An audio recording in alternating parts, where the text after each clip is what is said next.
Man, like this is the portion of it where, you know, like I would love to start off with this stuff, but sometimes keeping people's interest and just starting off with it just goes over people's heads. So right now we're gonna go into current events, and the best way to go to current events is sometimes, not all the time, scrolling through Twitter. All right. Now Twitter is not the best platform all the time to be getting news. It is a lot of shared opinions. I'm just gonna give you guys a warning that I don't condone everything that I've saved on Twitter, everything that I see on Twitter. You got to give this prerequisite, right? I got to give this warning label before I go in, because when you talk about current events, some things are sensitive, right? Some things can be talked about.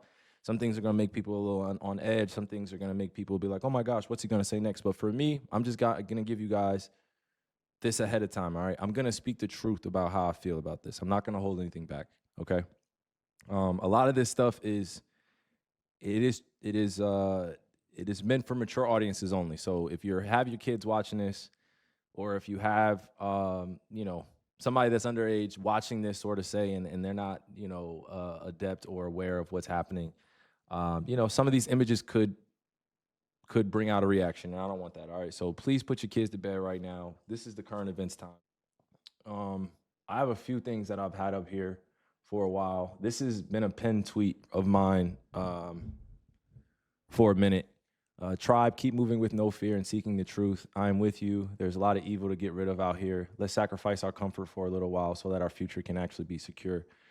I pinned this to my profile because I think it's important that I send this message out to all of you guys, and especially those that are doing a lot of revolutionary work and are in a lot of different industries of business and are really standing strong on who they are and what they believe in.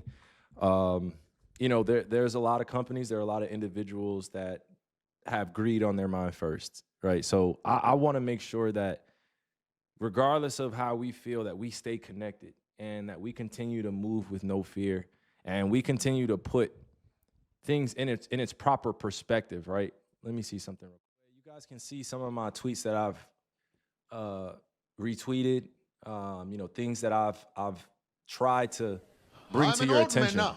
man now. I've put aside all the childish things, and I'm now thinking and talking like an old man also. The colonial project was thorough.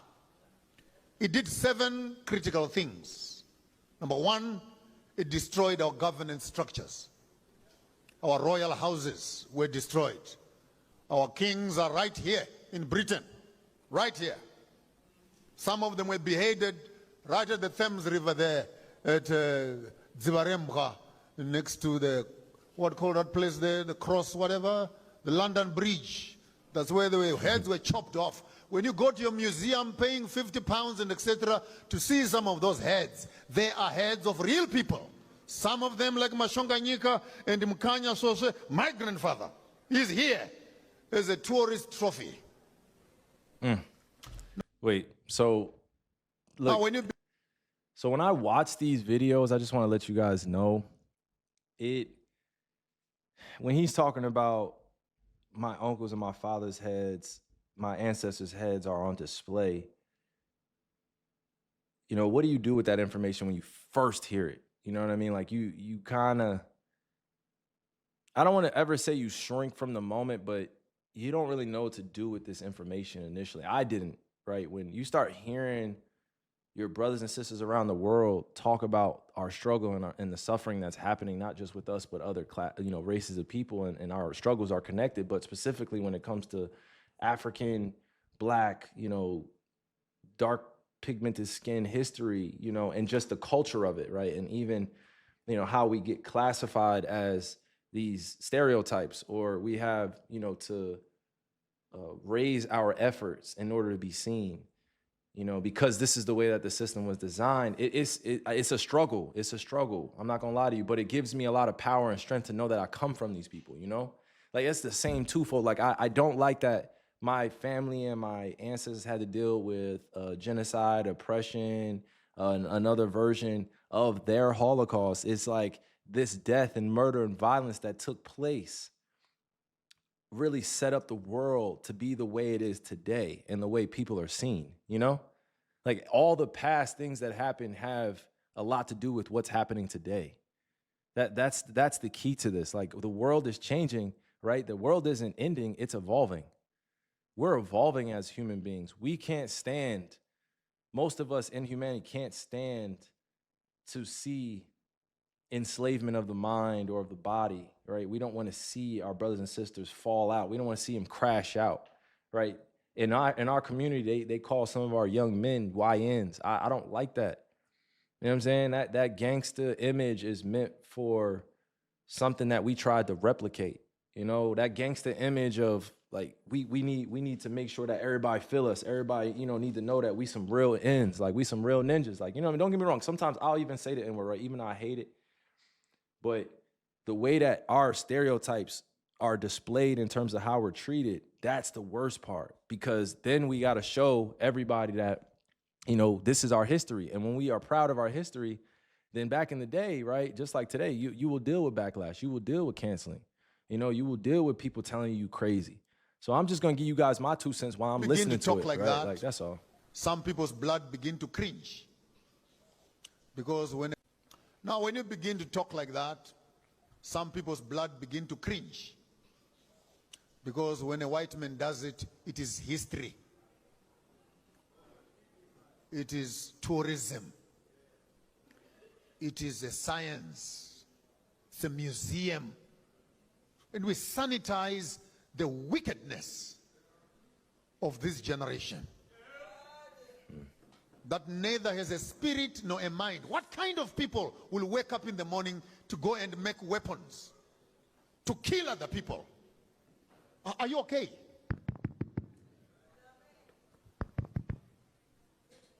You come to Africa, you dig up the whole place and leave mining dumps, poisoning rivers with cyanide, only to bring the gold and put it in a warehouse somewhere here you call a vault. You come to Africa, you kill animals, only to collect the horns and leaving the meat to rot on the ground. Are you okay? He's asking and legit then when questions, they see us putting on skins like this, they want to look like they're conservationists. No, you can't be putting on animal skins, but you're sitting on a leather chair with leather shoes, with a leather belt. Are you okay in your head? With a leather car. What kind of hypocrisy is that? You pollute the whole world with carbon. Then you come around and say, please, let's do some green energy. Shut your industries up if you're talking about green energy. You have lied to us for too long. Hey, he's talking some and facts, the honeymoon of lies is over. He's talking facts, y'all. He's asking the...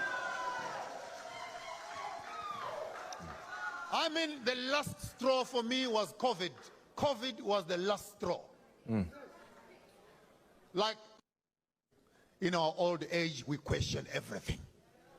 I was young, I spoke like a small boy. I'm an old man now. I've put aside all the childish things. Yep. And I'm now thinking and talking like an old man also. The colonial project was thorough. Yep. It did 7 critical things. Number 1, it did... All right. So what y'all think? What y'all thinking? Real talk. Because you said it's the hypocrisy. Somebody said it's the hypocrisy. Yeah, I mean, it like, I wouldn't call it hypocrisy. It is always from someone's vantage point. You guys got to understand that a lot of people talk from their vantage point. Unless you try your best to be in their shoes or see it from their vantage point, you won't understand. You know what I'm saying? It's not meant to make you deeply think. It's just what has happened and what takes place. You heard him. It says sometimes it makes people get cringe and it makes their blood boil to talk about the truth, to talk about what's happening. You know what I mean? Like, you got to be tapped into this. Like, there's a whole war going on outside and you keep pretending that there's not. That's where me and a lot of my peers and a lot of my friends and family differ sometimes. It's just like, there's warfare going on outside and we're preparing for it, but what are you doing? Warfare doesn't mean I'm just saying, oh yeah, this is what's going on. This means, no, I'm preparing for the inevitable. The truth will set you free. But preparing for those days that come along, man, this is just the way the world works. You know what I'm saying? Certain things I just thought I can control, and certain things I know for a fact now I can't control. So, you know, right here. Okay. Yo, by the way, this said, like, and I retweeted this, right? Back when hip hop was about African consciousness, yo, I'm not gonna lie to y'all. We don't have this anymore. We don't. This man gave y'all visuals, bruh. He really gave y'all visuals. This man really gave y'all visions, thing. Like, bro, real talk. He gave y'all visuals.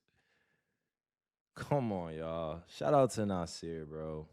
King Nasir, man. This was crazy. Shout out to Nas, bro. Like, this for me was when, like, this is how I was growing up. This is how I was growing up. I heard these things as a remembrance to know who I am. So now that I'm older, I'm like, yo, I've always heard this music. I've always grown up around these type of individuals. Like, this is the artist that I look up to, right?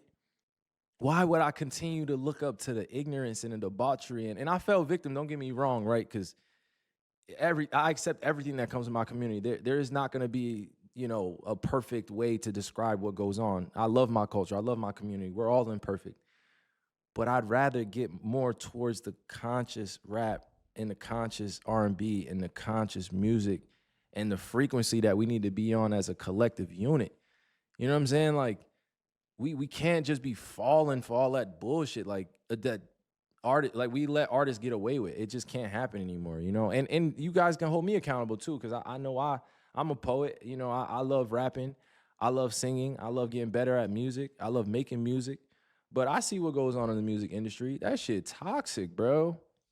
That shit is demonic, and everybody be like, yo, it's demonic. But nobody, like, we're still in it. And we're still trying to figure out and get, extract as much good energy from it. But that shit watered down now, bro. Like, I want to push the positivity. I want to push the peace. But in order to do that, we need to come from a healed place.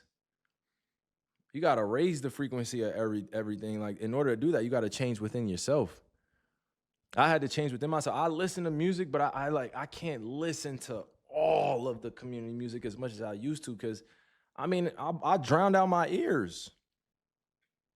You know what I'm saying? Like, we come from the day and age where in a generation turning up, shout out to Drizzy. You know what I mean? That man came out with YOLO, you only live once. I was YOLO every day of my life. I didn't have the access to the inner truth that I have now, right? But it was YOLO. That shit was crazy. I really was listening like, okay, yeah, man. Like, that's the motto. So it shit was crazy. It shit was crazy. I saw somebody ask me as well in the chat, how do you feel about Dr. Umar? I would love to spend more time getting to know who he is, but I know a little bit about him. I don't know enough about him to just be commenting and making just blanket statements. So, hopefully one day we could get him on stream and I could hear him out, man. I wish we would have got a chance to get a few people on stream over the last few years, but yeah, man, this is that time to connect, man. Over the next few months, you guys are gonna see me as committed as ever, not just to focusing on my recovery and getting back on the court, but making sure I'm staying consistent with the streaming aspect as well. You guys deserve it. You guys deserve it. You know what I mean? Like, Pac is a huge inspiration for me. Being able to connect with people through music, I love that. Shout out to hip hop, because I know I'm an MC because I studied and I know that I had to put in my time, and I'm still putting in my time now. Like, you guys haven't heard anything complete from me since I dropped that song with RCA like a little while ago. I don't even have ownership to the song. That goes again to some of the industry energy that goes on. You know what I mean? I don't even own that song. Like, this is all ridiculous. Like, I don't even own that song. I haven't seen any residuals from it. I haven't said anything, you know what I mean, about it. So, I'm just focused on making sure I get my stuff out, to the right thing, to the right people, to the right, audience that I'm trying to be in front of. All right, so let's continue. This goes back to just, again, the artists that I've looked up to that have been revolutionary in every approach, man. Shout out Nas, shout out Pac, shout out India.Arie, shout out Ibadu, shout out Cole, shout out K-Dot. You know what I mean? Shout out to the whole conscious rap community. backpackers. Shout out to all my R&B singers, man, that really be putting down. Shout out all my jazz singers, country singers, every genre, like, you know, classical music, every genre, man. If you're putting that truth and that pain into your songs, into your composing, I really, really rock with that. Real talk. I really, really rock with that. There's a lot of conscious rappers that I'm forgetting, but shout out to all you guys, man. Wale is one of my favorites. I don't think he gets enough credit for his stamp on this generation, man. He really has made some incredible discography, man, incredible records, incredible albums, man. For sure, bro. All right, let me continue. All right, so shout out to all the artists that's really doing their thing.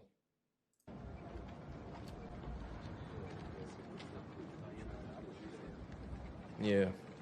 And this is the part of current events where you're seeing, you know, what the tweet says. It says, now in Tel Aviv, hundreds of Israeli Jews and Palestinians are marching silently outside the Israeli Defense Ministry, holding photos of Palestinian children killed by Israeli airstrikes in Gaza. Guys, this has been going on 19, 20 months. You know, there's a lot more history that's been going on prior to this. It is not necessarily a complex subject, but it is something that deserves the sensitivity. There are a lot of families that are still grieving, you know, on both sides, right? And on multiple sides of the religion, whether it be Christian, Jewish, you know, Muslim, you know, whether they be Israeli, whether it be Palestinian. There's a lot packed into this, and my prayers go out to all of the Palestinian families. It is going to be free Palestine all the time, because we should be able to coexist, and we should be able to free the Israeli hostages as well. There should be a common ground that we talk about. I want to give a big shout out to the flotilla as well that was trying to get aid to Gaza. You know, it is truly unfortunate that it didn't make it there, but the attempt, I think, set up the rest of the year. You know what I mean? This is part of solidarity right here. This is part of the unity that I talk about, that we are out here together. There are people that are working in unison. You know, we are not all at odds with one another, right? These are the current events that are going on that need our attention, that deserve our attention, right? And I'm not going to be the main one speaking on it because there's enough people speaking on it, but I'm speaking up enough to say, free the people. Free the innocent kids. Free the innocent women. Free the innocent men. Free the innocent people that are underneath this, that are living underneath this occupation, right? There's more to do out here in our world. We cannot allow each other to just perish. This earth belongs to the people. This earth will never belong to the people that say they're in control. I'm sorry, but I'm not sorry. The earth belongs to the people. You know what I mean? So I feel very strongly about that. I love all you guys in this chat that stand up for something. I support all you streamers that stand up for something. I support all my peers that stand up for something. Even if your voice does not get at the forefront, I know you're making your efforts. You know what I mean? Whether it be a donation. And this isn't just about Israel or Palestine. This is about Sudan. This is about Congo. This is about the African countries that have been impoverished, right? This is about something bigger. This is a systemic problem. There are alliances that are going on that are not allowing us to fully function as brothers and sisters on this earth. I don't have hate in my heart for a specific group or other groups of people. I don't have hate in my heart to want to go out and just be violently disrespectful to people. I don't have it. But I am built for war, whatever that looks like. All right. So I don't know how to put it enough. Like, it's just, it is what it is. It's just, this is what comes with it. This is what my ancestors prepared me for, right? This is what your family should be preparing you for. And also, if you aren't, you know, one of these oppressed groups, it's okay to stand up for your brothers and sisters that you fuck with. If you're not part of that, you know, and you part of this tribe, and you may feel like, hey, Kai's excluding me. I don't mean to exclude you. I'm sorry. I don't even want you to take this personal. It's just, it's important that you know that there's more good to be done out here. You know what I'm saying? Like, you can stand up for the oppressed. It's okay. It's okay to be different from your peers. It's okay to have different beliefs. It's okay to differ in conversation, right? It's like, this is what being human is about. We can argue, right? We can disagree, but I'm trying to make sure you get home safely. I'm not trying to argue with you. I'm not trying to criticize you to the point where you hate me enough to where you want to take my life. No. That's why I said in the beginning of this call, like, being a champion of the people does not mean that you're chosen by the people that are in charge. You're chosen by the people. The people know the truth seekers. The people know the revolutionaries. The people want to hear from them. They don't want to see their people that they look up to suppressed. And that's why I feel so strongly about this is, I'm walking you guys through Twitter. It's just like this video is just a microcosm of the way the world is working today, okay? All right, this was a letter. I'm leading a letter to the Trump administration demanding safe passage for the Gaza flotilla to deliver humanitarian aid and food to Gaza. Any interception or attack on this crew is a violation of international law. I retweeted this by Congresswoman Rashida Tlaib, and it really encapsulates, just the innocence of people trying to help out individuals that are dealing with these circumstances and are living in some of the craziest environments. It's hard for me to even look at my kids sometimes, and because seeing other kids underneath the rubble, or seeing kids in the mines, or seeing kids do the most outrageous stuff, like with even fucking the pedophilia shit going on in our world, like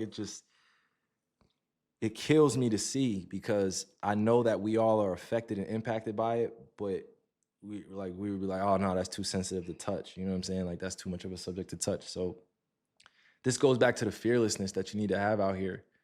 The kids are our future. Why would we allow anybody to just murder kids or take innocent kids away from us or kidnap kids like that? We have so much more work to do, bro. Sis as well. Sorry. Like, my heart breaks seeing all this. The fact that we have to do this and we're watching our government, delegate and be complicit in certain actions, and our tax dollars going to certain things, man, it's just unacceptable. So, human resource is the mind. We never lost our lands. We lost our minds. Ooh. We never lost land. The land is still there. We don't have the mind to go get it. We didn't lose our land. We lost our mind. What we are discussing is not in books. Knowledge like this, awareness like this, comes from within. Trust your ancestors. You have to become your ancestors in order to know them. Wow. So you continue Garvey in order to know him. Wow. There's a saying that says that in a society that is based on lies, you can do anything. So yeah, we're in a situation where the simplest things like peace, love, unity, joy, simple stuff. Simple. Easy concepts that everyone wants. That everyone wants and understands. You can't have it in a colonial situation. In fact, colonialism its presence is stepping on those things. Absolutely. Okay, so we can't have that. But now, you mentioned God.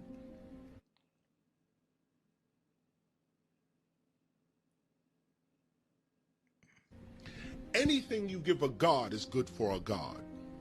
Who? Your nature. Is your nature God? Yeah, my nature's God. So here's the point.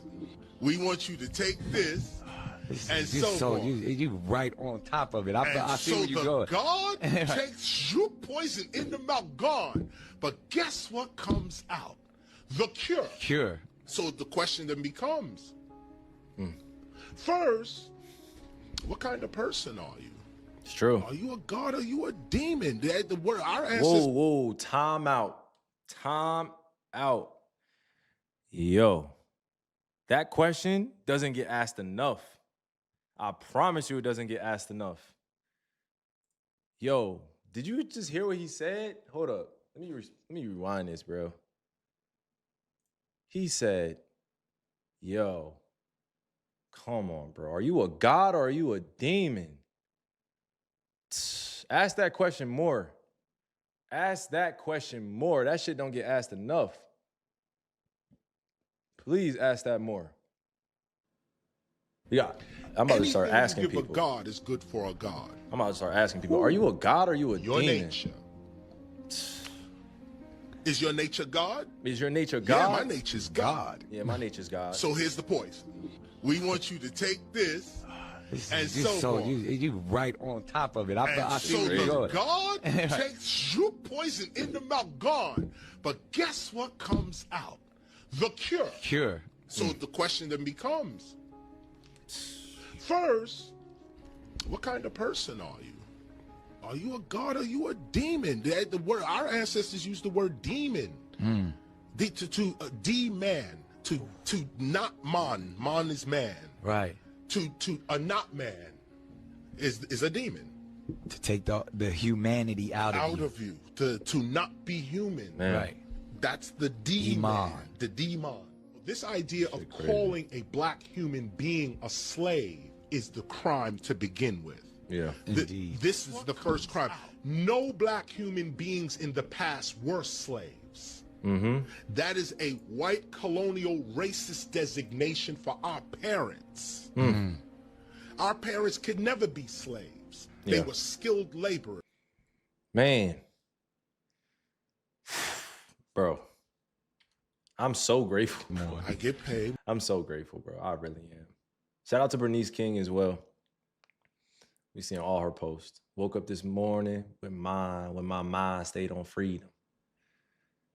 Yeah. This was It's displacement camps. We are here to showing our gratitude for those 12 brave activists who putting their lives in danger just to break the siege that Israel imposed in us for last 90 days. شكرا سفينة مدنان واحنا شايفينكم ان شاء الله تمروا على غزة. نشكرهم ونقدم لهم كل الشكر ونعجز بحروف ال 28 حروف الأبجدية واللغة العربية أن تكون مفردات وكلمات تعبر عن شكرنا وامتناننا لهذه الناس العظيمة. شكرا سفينة مدنان أشكركم كثيرا. نحن نشكر كل جهة من إيطاليا أو من غير إيطاليا، بنشكرها إذا هي بتقدم حتى لو تعاطف معنا وهي في بلادها بدون ما تبحر علينا. فما بالك لو أبحرت وجازفت في حياتها ال 12 ناشط اللي بيكونوا جايين ومبحرين على عبر البحار وقاطعين مسافات طويلة حتى يوصلوا لغزة للتعاطف ومد يد المساعدة لأبناء قطاع غزة. بنتمنى لهم السلامة حتى لو ما مدوش أي من المواد الغذائية أو تموينية. يكفي وقفتهم معنا والإبحار وتمثيلهم في قطاع غزة والوقوف جانب جميع سكان قطاع غزة في غزة. Thank you so much, Madeline. We are seeing you, we are hearing you, we are so proud of you, and we are waiting for you in the beach of Gaza City.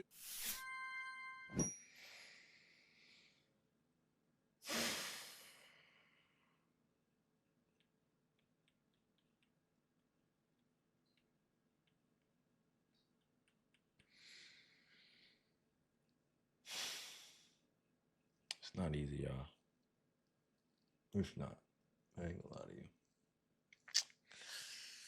It's not. I know. So I know, guys. They are putting God first and their faith first. I'm just always praying for them, bro. It's kids.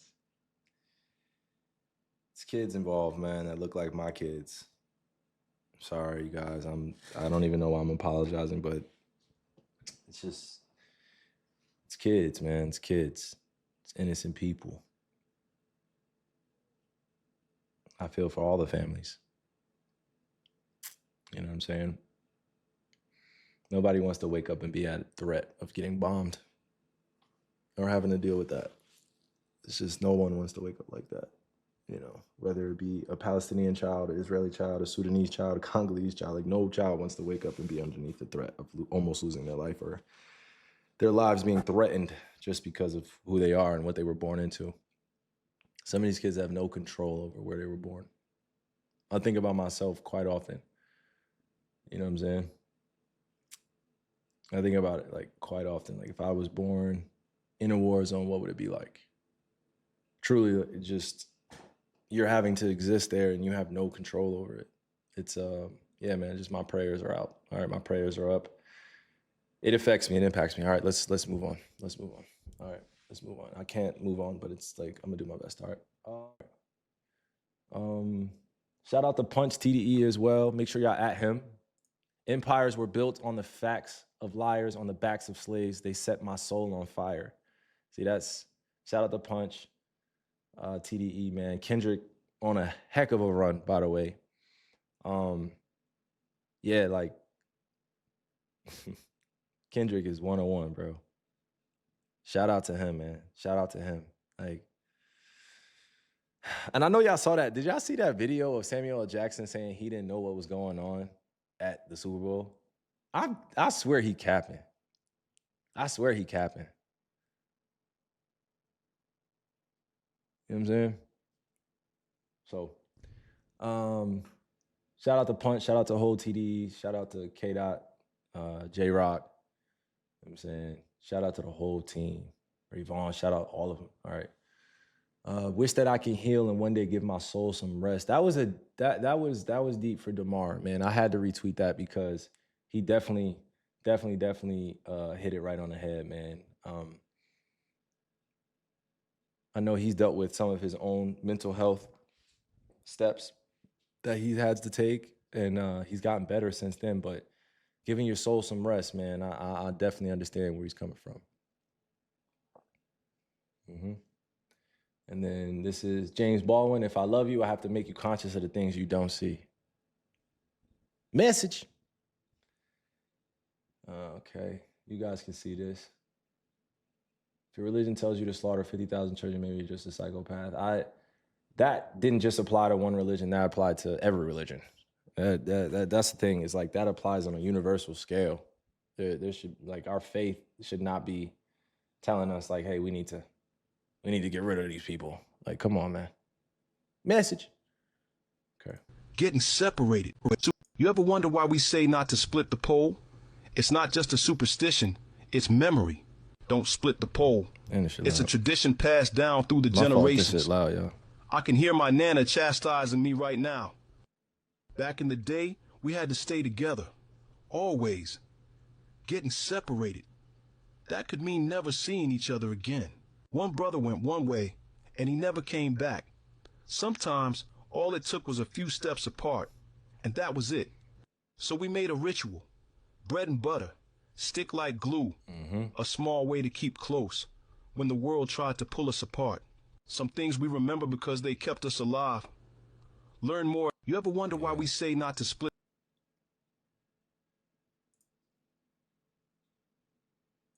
Senator Lindsey Graham wrote on X, "Hope Greta and her friends can swim." Your response? We can swim very well. It says a lot about their priorities that in the face of genocide and systematic starvation of 2 million people, lawmakers, elected officials whose responsibility it should be to serve the people and to protect the people, that they, rather than ending their complicity in genocide and the mass slaughtering of civilians, are focusing on mocking people who are at least trying to do their bits. I think that says everything we need to know about their priorities. And finally, your message to Palestinians who perhaps have read about or heard about your voyage or waiting your arrival. What is your message to them? My message to them would be that we stand behind you in every step of the way. We are standing in solidarity with you. We see you. And I am also my deepest apologies on behalf of the outside world, especially the Western world, that we continue to betray you and that more people are not stepping up. But I promise that at least we here will try our very... All right, bro. Hold our elected officials accountable. That is going to be the hashtag. Hold our elected officials accountable. This is Accountability Inc. LLC, you guys. You know? This is this is our job. This is our earth. Nobody owns earth, bro. Nobody owns earth. Nobody. Nobody owns earth. I'm telling you. See. Has crossed a line and has gone too far, is wrong and has to stop. The facts in Gaza are hard to come by. As the BBC's Jeremy Bowen said, Israel won't let him or anybody else in because they probably want to hide what they're doing. We have enough evidence from the medics, the volunteers, the footage and testimony to understand that one of the world's most advanced militaries is inflicting death and suffering on an inhuman scale. If that's a Hamas talking point, ask yourself why so many of Israel's allies, 2 former Israeli prime ministers, and many of Israel's staunchest supporters are now using it. Do we hold Israeli officials to a higher standard than Hamas? Well, yes, of course we do. Otherwise, what was the point of the war? It was a conflict waged against killing with impunity, against civilian suffering, and against the hateful disregard for human life. I will continue to hold people on all sides to account, as you'll see in a moment. But the uncomfortable truth right now is that the biggest driver of anti-Israel propaganda is the Israel government itself. Well, joining me now on this. Yeah. So I know different people have their take on Piers Morgan. I have my own thoughts. I'm not. Let me make sure I'm responsible with my words here. I'm not going to disrespect a change in stance ever, because I think intelligence is about learning consistently and realizing you don't know anything at all. I'm someone that has gone through a lot in my life, so it's pretty easy to see through a lot of the bullshit out here. You know what I mean? And that's maybe like a gift that was given to me, especially when you learn about what your family has gone through. It almost looks like when you see repetitive behavior happening to other groups, you have to stand up and say something. I've been seeing a bunch of things like black people need to stay out of other people's causes or revolutions and stuff like that. And I didn't agree with that either. You know, because I see some of these Twitter spaces, and I'll see ads on Twitter, and I'll see people just, you know, blatantly saying things that are so untrue or don't, you know, mirror exactly what the intent is behind the actual cause and what's happening. Again, I just think that this needs to be talked about a lot more, not only from Pierre's, but also the guests that he's brought on. I like this monologue here.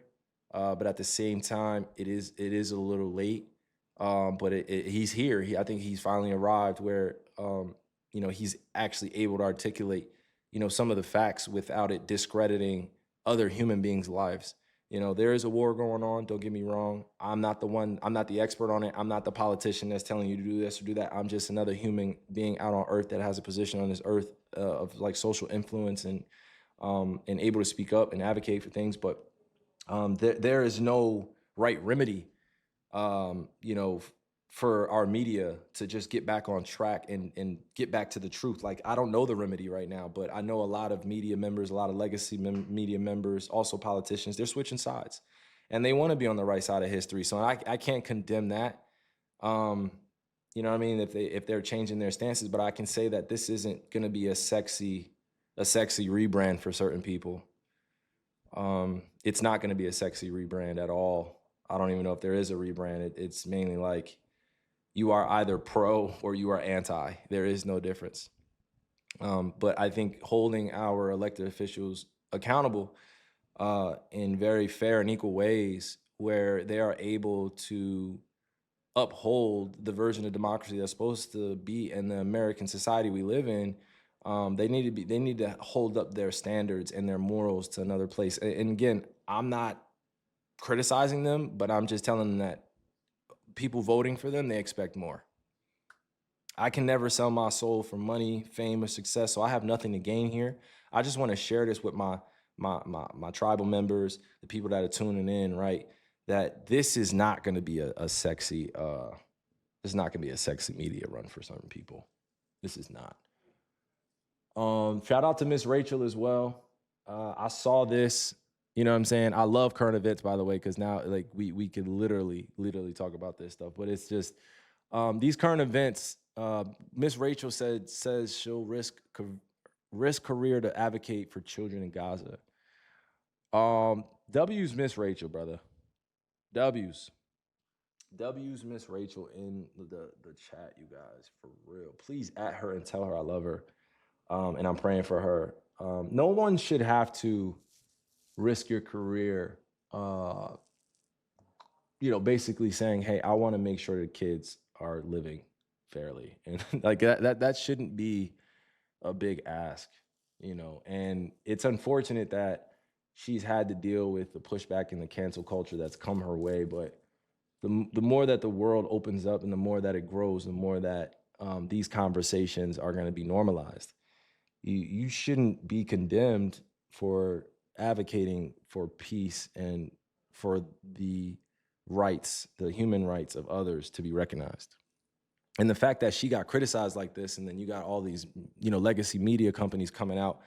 I have my own relationship with the media and the legacy media. I honestly think that it's changing for the better, because a lot more of them are getting fired and getting exited out of the industry.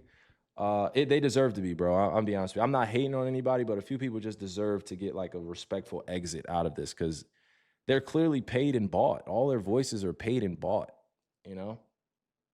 all the people that came and condemned, Miss Rachel, I don't know who they are, but I'm saying that you're condemning somebody for basically saying like, hey, I just want to make sure the children live. Like, there's not, it's just baffling to me, it's baffling. To be a history PhD student concentrating on African-American history and witnessing the amount of misinformation spewed on social media, particularly on TikTok, literally disturbs me. Black historians are literally needed every day and remain important pillars in our communities. This is a fact. I think it's only 12 states. I don't want to guess here, but I think it's only 12 states right now that are teaching Black history. And you guys tell me if I'm wrong. Let me know. But yeah, this is very important. History is told by the victors of history, and to change it over and over again to make it seem like,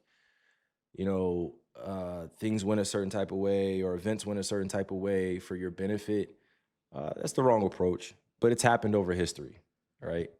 These are just the facts. We've had cultures of people come in and just try to completely destroy someone else's history. That's what comes with war.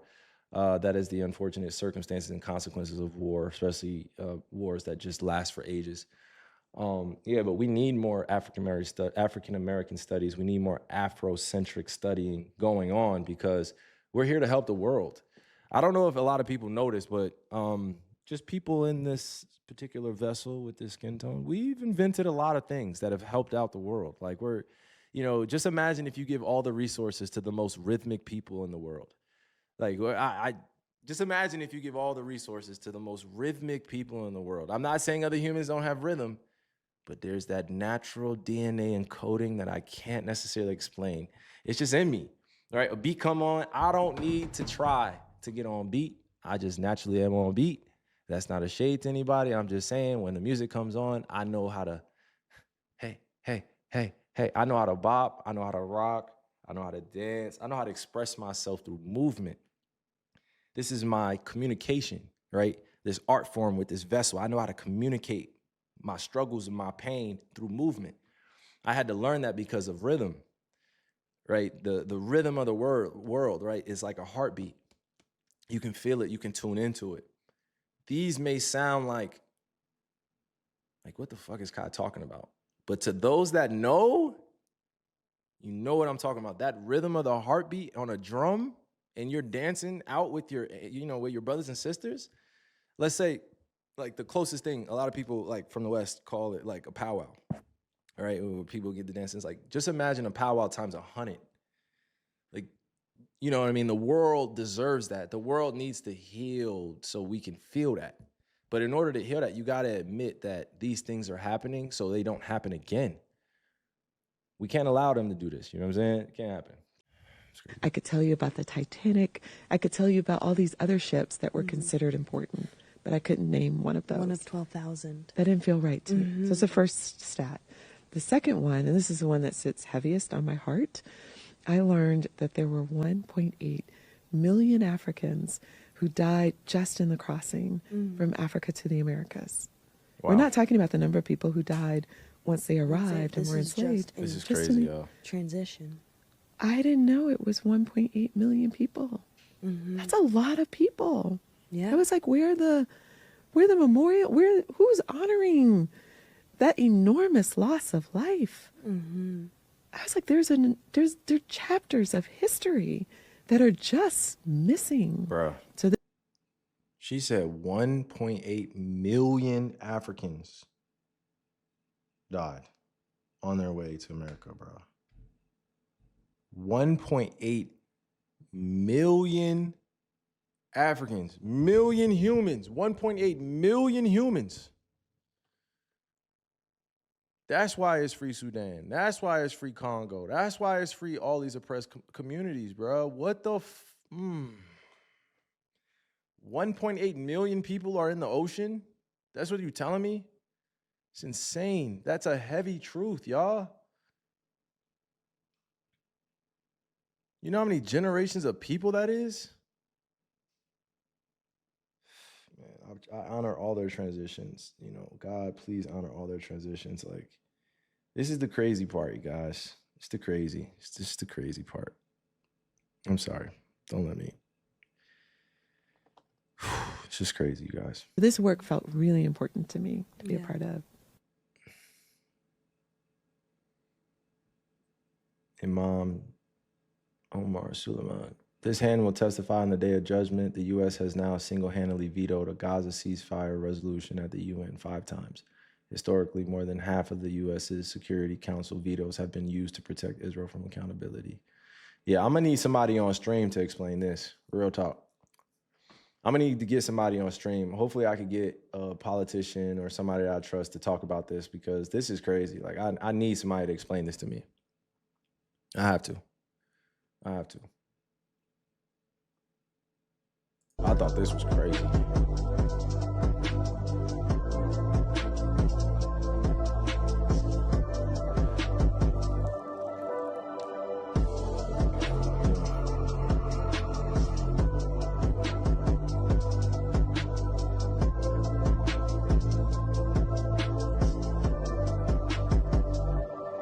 Y'all do see this, right? This is crazy. Guys, I'm definitely gonna get some people on stream. Don't trip, okay? Don't trip, okay? I'm gonna get some people on stream. We're gonna have some fun with this. We are, because learning all this history, I need some decompression. I can't just be playing this for you guys all the time and you think I'm about to get off stream and everything's gonna be normal. It's not. It is not gonna be normal. This world is still gonna go. This stream may get clipped up. I pray that I don't get banned or anything like that. You know, just because some of these opinions and stuff, like, I've been suspended before. So, you know, I'm not afraid of that. It's just the threat, you know what I mean? Like, you speak about things that are going on around the world that are part of our social norm. But, you know, again, we just got to bring in people that are experts on it, because I trust myself enough to talk about these things, but I also know, like, there's more to life. Now, I ain't gonna lie to you, this is crazy though, chat. Yo, this is us? Yo, is this us? Is this the masses right here? Are you telling me by 2022 we were spending 56% on time? Look at this. Friends, like, bro, look at this. This is crazy. Yes, you guys got to understand, honesty and truth is going to be controversial, but that's part of this. This is part of the game. This is part of the life. You know what I'm saying? We all are online friends. We all are online family. There's a reason why the internet had this big jump. Social media, being able to engage with your friends or your brothers and sisters around the world. Like, just to think, you know, I only got a few minutes left talking about these current events, but I'm not going to rush. You know, just imagine the days before we had phones, like, just on our hip all the time. You know, this shows me that we have so much time online. We need to do more streams like this, and we need to do things that matter. We need to do things that really spark the brain, right? We need more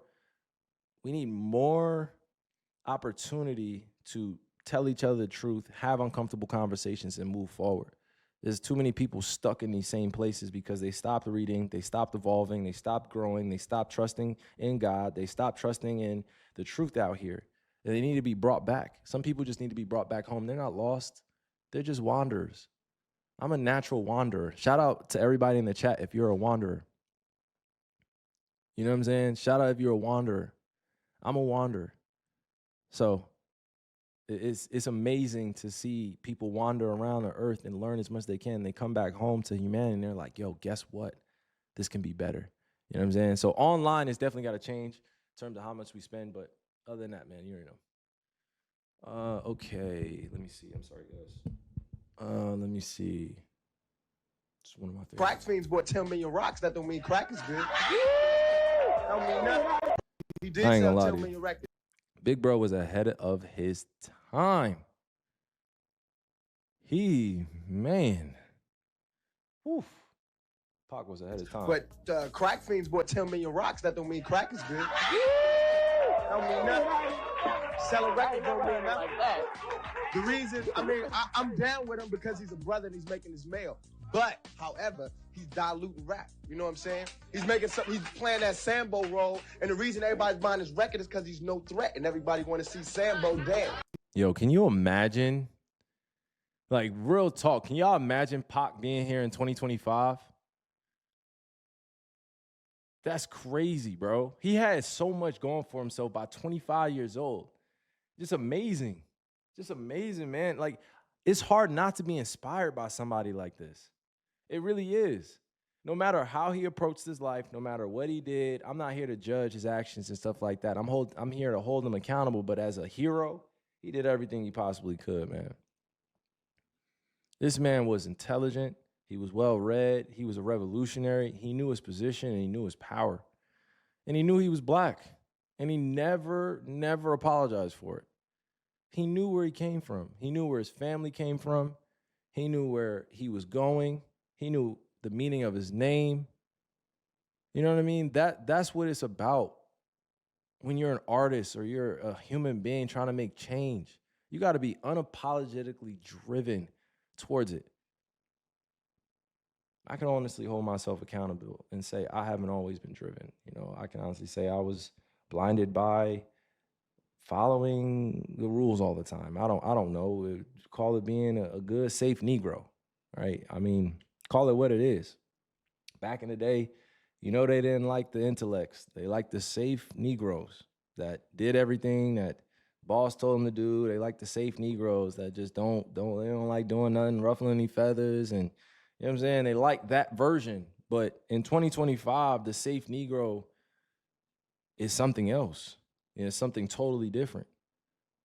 You know, to be ultra friendly and be seen as safe instead of being seen as a stereotype that was given to different races of people, but, you know, given to specific cultures to see black men as this danger and this threat automatically. Like, we're just angry all the time and we're childish and we're immature. And it's like all these things that represented, I felt like a lot of my ancestors were fighting back up against all the time.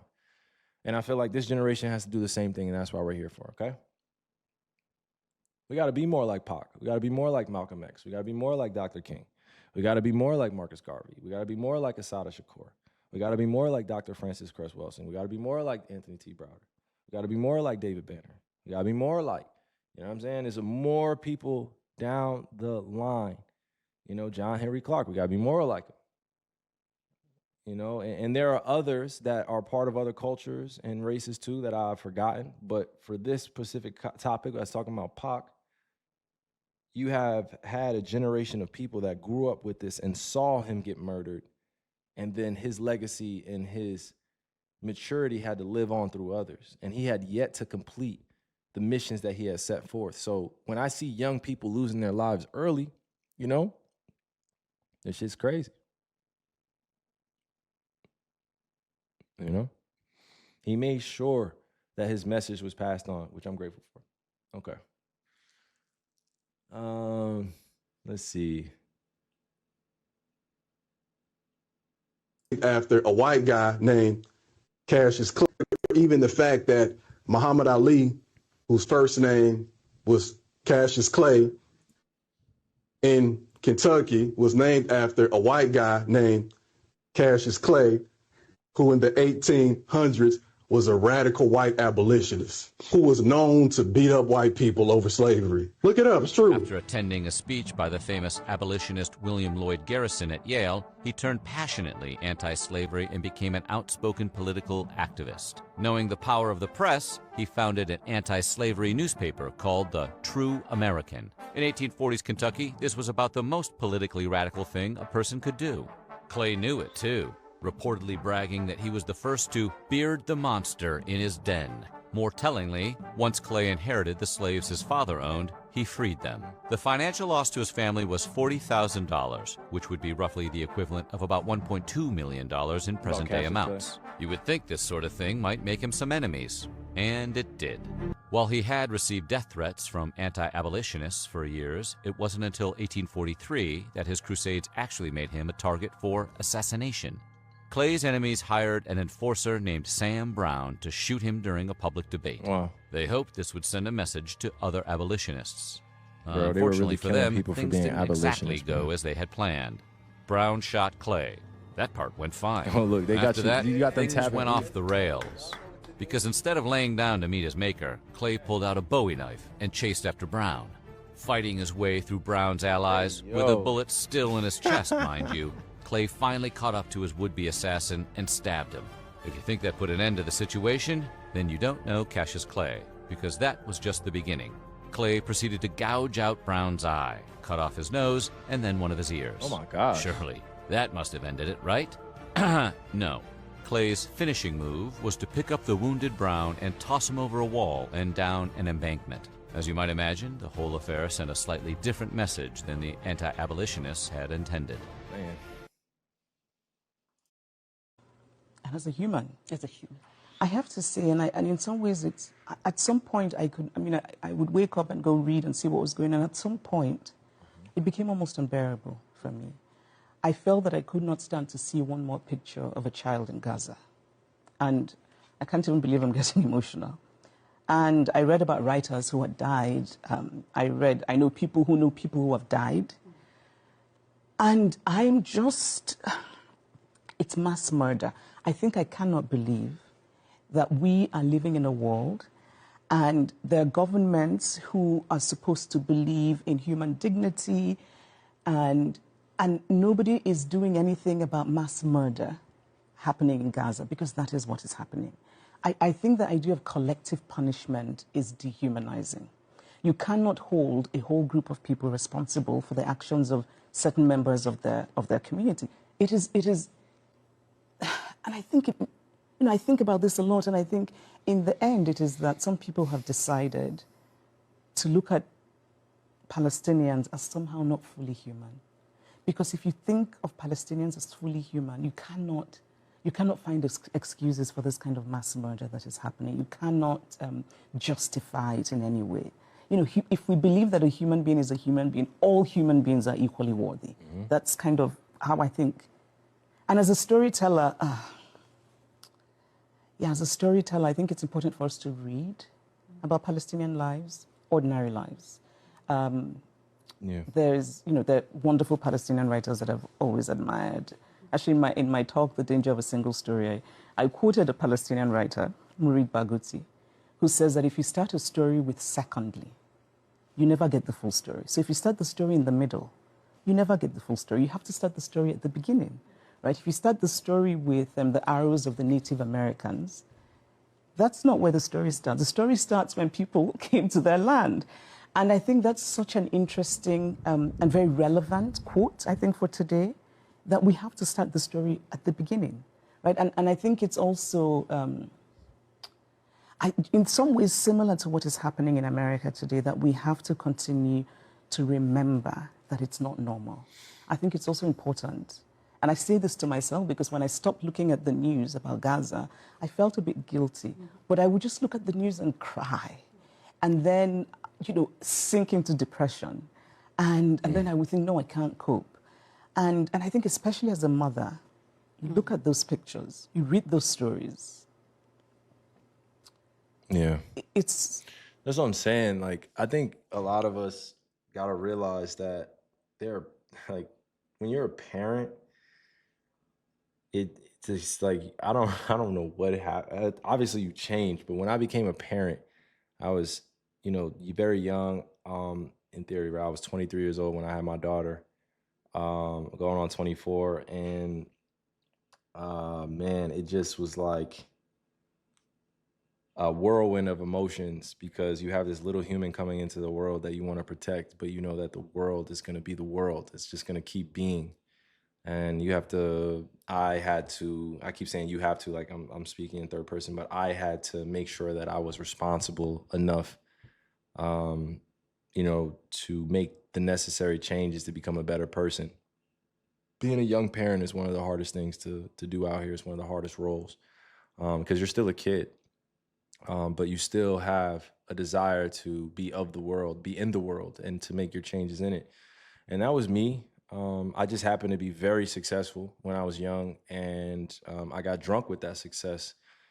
And becoming drunk with that success and being blinded by your own success, you lose sight of the realness and the rawness of the world. I used to think that everybody just liked me. You know what I'm saying? Everybody was fond of me. And then, you do something that people don't like, or they're unsure of, or, you're put in a position where you're unprepared as a human being. You're gonna lash out. You're gonna act out. And I just pray that during these times that the kids are not only put first, but that their emotions are put first too. I've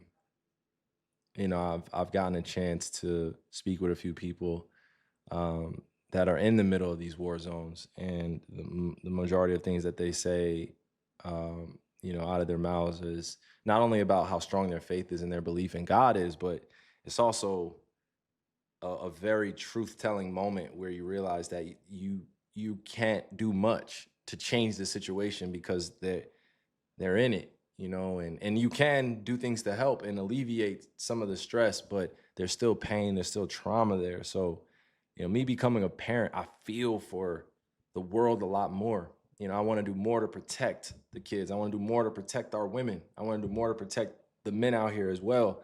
But our women and children are put in the middle of war zones, innocent women and children. And, it's just sad to see and experience that, and to watch some of the people that I look up to and I used to, really put on these pedestals, not say a damn word about what's happening. You know what I'm saying? It's hard. It's hard for me to be friends with people like that, where it's okay to have a thought process. It's okay to have emotions about how you feel about things, rather than just sitting back and then just scrolling on Instagram or Twitter all day and thinking life is just sweet for everybody. It's not.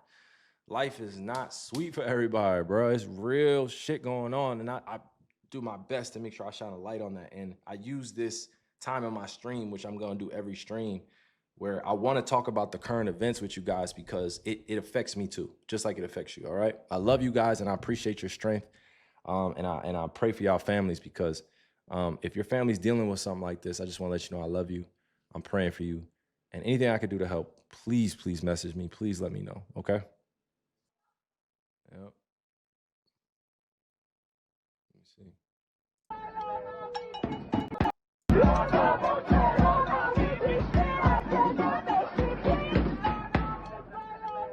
I love when our people are standing in solidarity.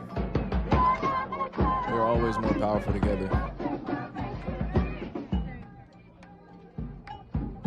I love seeing this solidarity.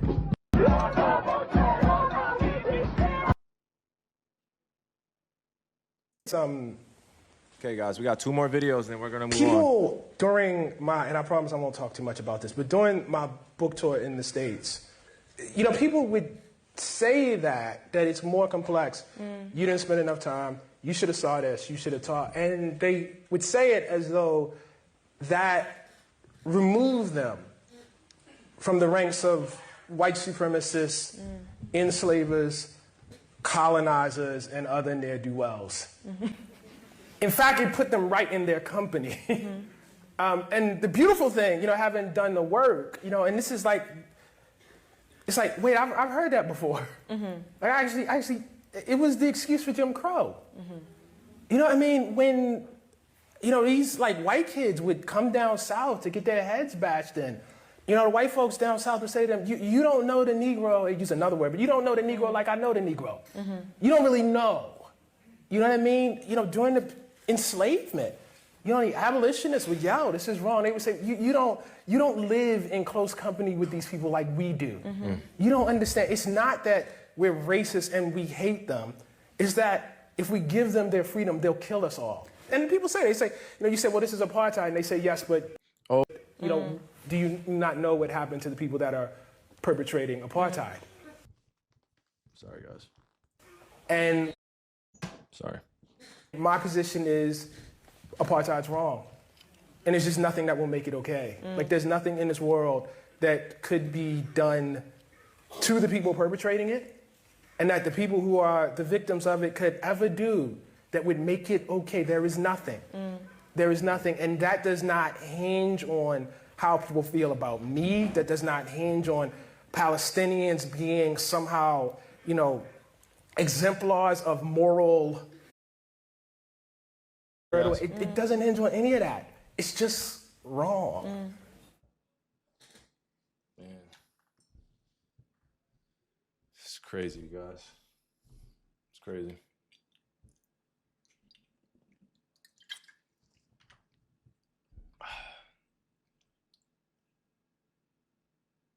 The house, the white men will be more merciful to him.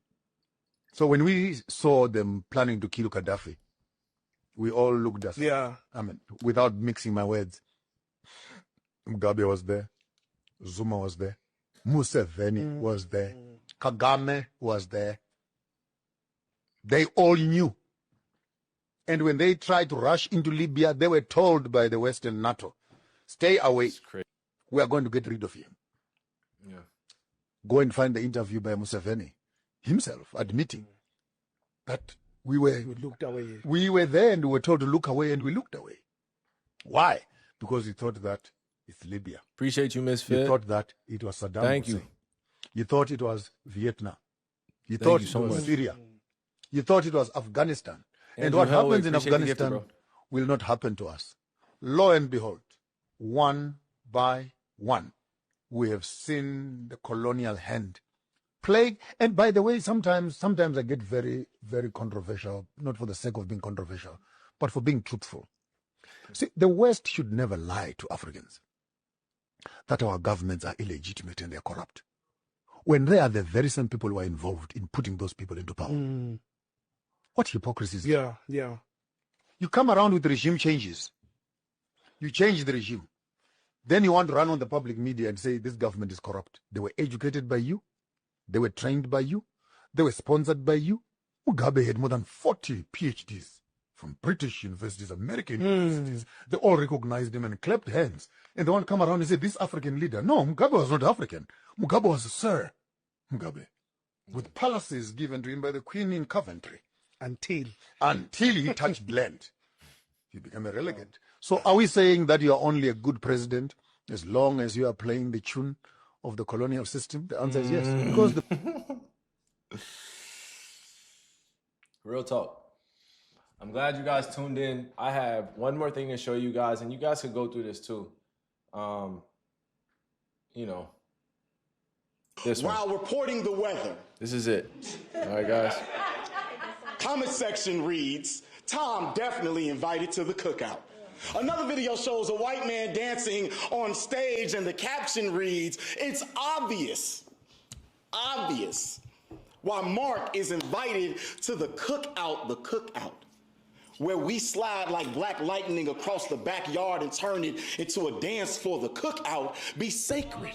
But ain't that just like us? Inviting everyone into our holy place is crazy. How all you gotta do is know how to Dougie to dodge accountability. Wash white privilege out with a whip and a nay-nay, they call it muscle memory. They've been whipping nay-nay for centuries. Crazy Crazy how when we dance, we get called coons. But Brad dances and gets an honorary plate full of ribs. We keep feeding them like they didn't force chitlins down our throats. Keep dancing.